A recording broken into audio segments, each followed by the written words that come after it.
Hey everybody, welcome back to the channel, and today we're doing a VCT EMEA season preview for the Team Liquid. Team Liquid was a pretty good team last year within the EMEA league. They had some solid results, but they couldn't really get it done, and they didn't go very far in the international tournaments. Looking at their 2023 placements in lock-in, they placed 17th to 32nd, losing their only match, but then they had a solid regular season in the EMEA league, and then they ended up winning that league's playoffs, beating Fnatic for the first place. But then in Tokyo, they stumbled and they placed 5th to 6th, so not a bad placement there, but definitely not something that you want if you're Team Liquid. And then at Champions, it got worse. They didn't have a good placement, 13th to 16th. Overall, they had a good roster. They had the likes of Nats, Yampy, Redgar, who was the IGL for the Gambit team that won a Masters back in 2021, while having players like Safe, Soulcast, and Dimisic. Dimisic not playing that much during the year.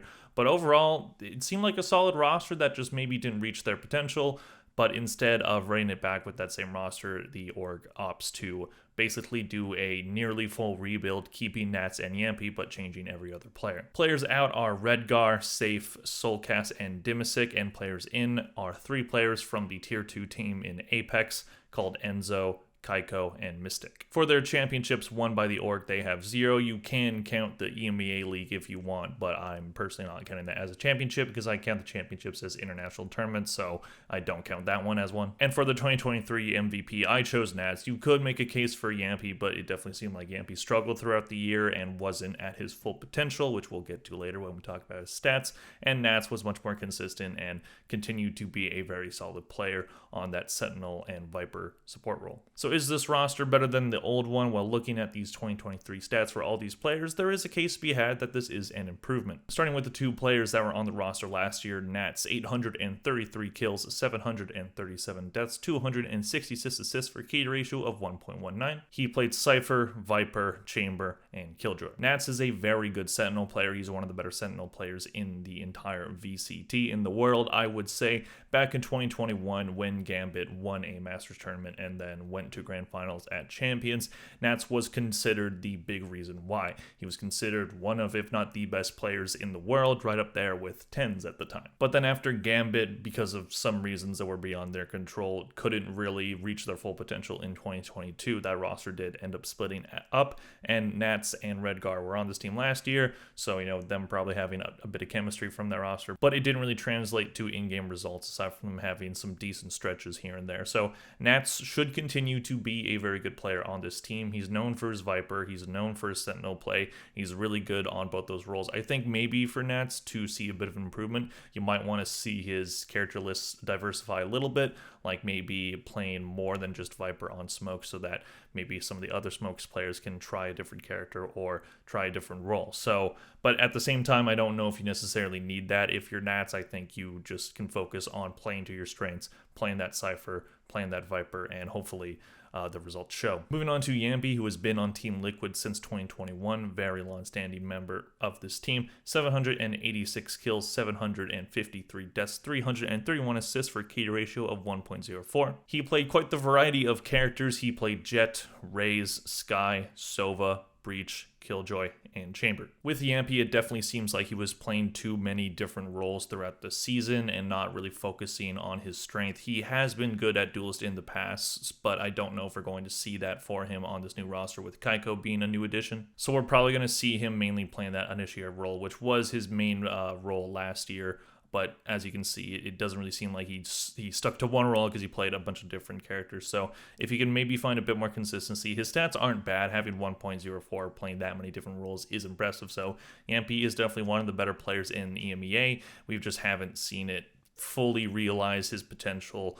on an international stage, so hopefully we get to see more of that this year. Moving on to the new addition, starting off with Enzo, who will be this team's new IGL. At the Tier 2 level, he had 864 kills, 726 deaths, 487 assists for key ratio of 1.19. He played Sova, Fade, Harbor, Gecko, and Sage. So mainly initiator player, so if this team runs a dual initiator comp, we're probably going to see Enzo Yampy be those 2 characters. Enzo is an interesting pick for me. He does have Tier 1 experience because he was on past Fnatic rosters, And while he had stretches of being good, he also had stretches of not being very good in the big moments. And, him being dropped from Fnatic and then them winning the tournament shortly after doesn't really surprise me totally. But he had a really strong year at the tier 2 level, so hopefully he can translate that to tier 1 and, find his footing again, because he's with players he has chemistry with in Mystic and Kaiko, as it was shown last year, and now he's with two very talented players in Nats and Yampy,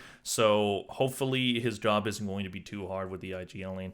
And I don't know if I see him as an upgrade on Redgar for the IGLing position, but hey, maybe the chemistry is going to work better, and we'll see how it goes for him. Moving on to Mystic, he had 922 kills, 808 deaths, 587 assists for KD ratio of 1.22. He was on smokes, he played Omen, Viper, and Astra. So Mystic should be a good addition to this roster. He was solid on smokes at the tier 2 level last year, as evident from his stats. Having that KD ratio while playing those roles is very impressive. So he's probably going to be the main smokes player, while Nats will do dual smokes with him when needed and when he can play Viper. And I don't see any reason to say that Mystic is a downgrade when it comes to the smokes position, because they definitely had a couple different players last year playing smokes and not really someone that was just solidly always that smokes player. So Mystic being that guy now, that should show this roster a bit more consistency. Moving on to Kaiko, who was very good at the tier 2 level last year. 1,113 kills, 796 deaths, 216 assists for KD ratio of 1.39. Very good numbers there. He was the duelist player for that Apex roster. He played Jett, Raze, and Phoenix. So with Safe being their main duelist player last year, with a little bit of Yampy playing it, Kaiko hopefully is going to be an upgrade on that position. I mean, just from the stats, it looks like he absolutely should be. Again, now that they have a couple players that are pretty much set in what kind of roles they play and are very good at those roles, such as Mystic and Kaiko, then we're definitely going to see a bit more structure to this roster than we had last year, because they kind of switch roles a lot, especially with just looking at Yampy's character list. Crazy. So if this roster can find consistency with these tier 2 players that they've brought in, then it absolutely should not be a problem. Apex was one of the better tier 2 rosters. They did lose to the winners of the Central Tournament in Gentle Mates, so they still earned this roster tier 1 jobs, and Team Liquid picked them up. So is it particularly better than last year's roster for Team Liquid?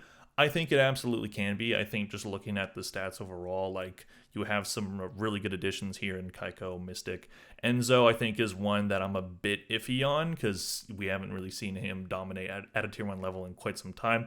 But we'll see. I mean, they still have a good head coach in Emil, so hopefully this roster can find a bit more consistency, a bit more structure, and with the players that they've brought in, it absolutely seems like that's possible. Looking at their map pool from last year, their best maps were Ascent and Split. Ascent having a 6-2 record on it, attack was 53%, defense was 62, while Split was a 6-4 record, attack was 56, and defense was 52. Their worst maps were Haven with a 2-5 record, attack was 38%, defense was 47, and Lotus was concerning for them as well, 4-6 record with attack being 55% and defense being 40. So one thing that definitely shot them in the foot last year was their map pool was kind of weak. They didn't really have a lot of maps that they were super dominant on. Even in their best maps, as you see here, they still lost on a decent amount, with a 6-4 for Split. 6-2 for Ascent is good, and Ascent is still in the map pool, thank God for them. But if you're the coaching staff and the IGL for this team, then you need to make sure that this team has a good map pool, having maps that they can dominate on, because if it's not, then that will be the death of them again. So overall, they have a really strong roster. I think they can remain competitive in the EMEA league.